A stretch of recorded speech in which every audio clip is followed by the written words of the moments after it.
And Trace, I'm getting a lot more questions from students on how can they convince their non-believing friends that Christianity is true and they ought to become Christians. Charlie Kirk was one of a kind, and the only people that can carry that mantle are all of us. That's why you saw 277,000 people show up at the memorial this past Sunday, and why you're seeing thousands of people show up at these campus stops, even when Charlie is not there. The tributes to Charlie Kirk continue here on Fox News at Night and around the country. Let's bring in the president and founder of crossexamined.org, author Frank Turek, along with Turning Point USA Berkeley chapter president 𝗏𝗏𝗡𝗏. Thank you both for coming on. Frank, to you first. I just wanted you to talk about, we talked about Christianity on college campuses. What was it like before Charlie died, and what's happening now on college campuses as far as religion? Yeah, great question, Trace. I was doing a lot of campus events for many years, and a lot of times I'd get pushback, particularly on the sexual issues.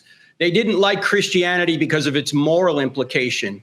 I just got done with 4 events since Charlie's murder. The last one was tonight.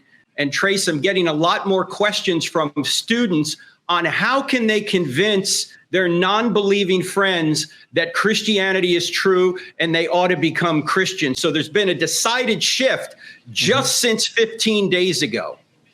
Yeah, it really is fantastic. John Paul, to you now. Andrew Colvett said the following. Watch this. Charlie's vision was to have a high school or college chapter in every campus in America, and that's going to happen. We are on the cusp of that happening. Charlie was a man about a vision bigger than himself, about a purpose bigger than himself. And, the whole team embraces that vision now, and the whole country does. Yeah, it's interesting, John Paul, because I was reading your talking points, and you said you had a debate last night that lasted some 3 hours. Clearly, there is this growing hunger for this.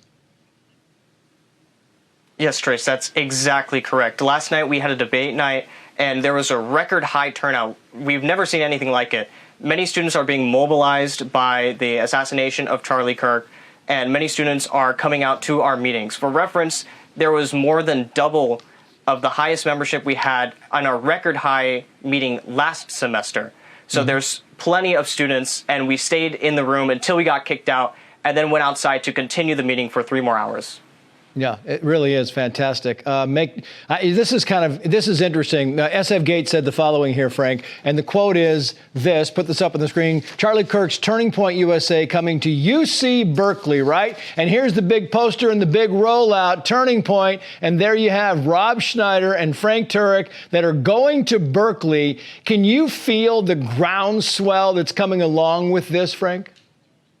I can, Trace, and that's a testimony to Charlie's life, because he was all about Jesus. He was all about getting people to recognize that Jesus came, lived the perfect life in our place, and by trusting in him, you can not only be forgiven, but given his righteousness. And all the political activity that Charlie got involved in was an extension of that, because he knew that politics affects policy and policy affects people, and we're supposed to love people as Christians. So all this flows from Charlie's vision.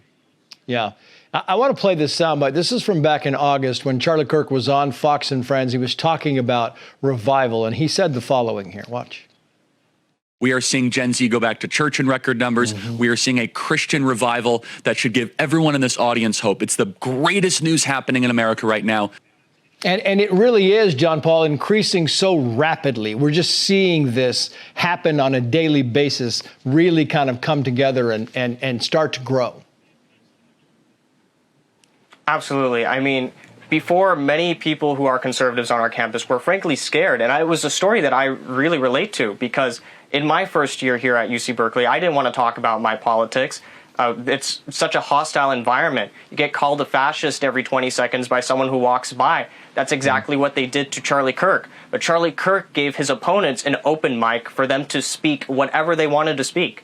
That's not what a fascist does. That's the exact opposite of what a fascist does. And we here at Berkeley understand that. And we're here to carry on his legacy and carry on the beautiful life that Charlie Kirk lived by having these debate nights, by having these exchanges, and by talking to everyone who's willing to talk to us. Yeah. John Paul Leone, Frank Turek, thank you both. Best of luck to both of you. Thank you. Thank you, Trace.